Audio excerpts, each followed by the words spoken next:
LGD. Leadership et gouvernance pour le développement. Votre parti politique pour le changement. Mes chers compatriotes, en ces jours d'affliction, où mes frères et sœurs du Nord Kivu, et particulièrement des Bunagana et des Rutshuru, sont affectés par la guerre nous imposée injustement par le Rwanda à travers le M23. Il est de mon devoir patriotique, en tant que Congolais, élu du peuple, chef du parti politique LGD et candidat président de la République aux prochaines échéances électorales, de m'adresser non seulement à une partie de la population meurtrie, mais aussi au peuple congolais dans son ensemble, ainsi qu'à la communauté internationale. À mes frères et sœurs de Bunagana et de Rutshuru, je vous renouvelle une fois de plus ma compassion et ma sollicitude et vous rappelle que vos souffrances sont les miennes, vos pertes de biens sont les miennes, vos deuils sont les miens, vos larmes sont les miennes aussi. Je suis de cœur avec vous et je ferai tout ce qui est possible pour que ce genre d'agression, plusieurs fois larvé en mouvement de rébellion, s'arrête un jour de manière définitive. Je félicite et soutiens les forces armées congolaises qui se battent pour préserver la paix et la sécurité de nos frères et sœurs sur les fronts. Au peuple congolais, dans son ensemble, je vous appelle à une mobilisation générale, car, en effet, il ne s'agit pas d'une rébellion interne, mais plutôt d'une guerre d'agression à visée expansionniste, avec comme objectif final l'annexion d'une partie de notre territoire par le Rwanda.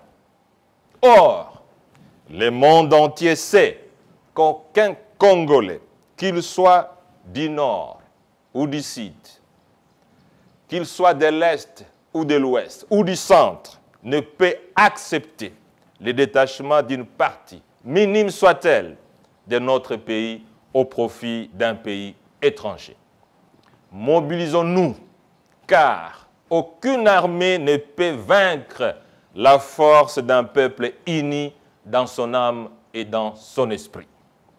Tout en restant vigilant, je vous exhorte donc à ne pas tomber dans le piège de l'ennemi.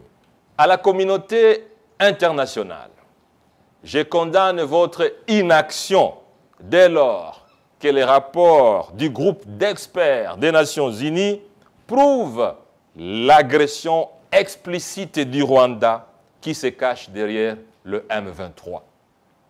Je vous exhorte, communauté internationale, ainsi d'assumer la responsabilité qui est la vôtre en dénonçant ouvertement l'agression rwandaise et en exigeant le retrait sans délai de ces troupes agissant via les M23. Et c'est conformément aux exigences de la Charte des Nations Unies.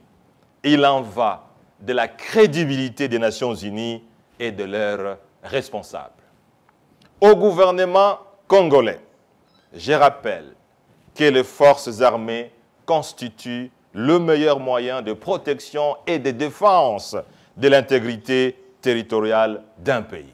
Toutefois, faut-il le souligner, pour leur efficacité, elles ont besoin d'un leadership et d'une gouvernance de qualité. C'est grâce, principalement, à ce dernier binôme que les FARDC ont bouté dehors en novembre 2013 le même M23 qui avait regagné son pays d'origine, j'ai cité le Rwanda. J'étais alors Premier ministre. Il appartient donc au gouvernement de renforcer son leadership et sa gouvernance pour atteindre le même objectif qu'en 2013. Cela implique de veiller à la cohésion nationale qui passe notamment par une justice et une redistribution équitable des ressources du pays.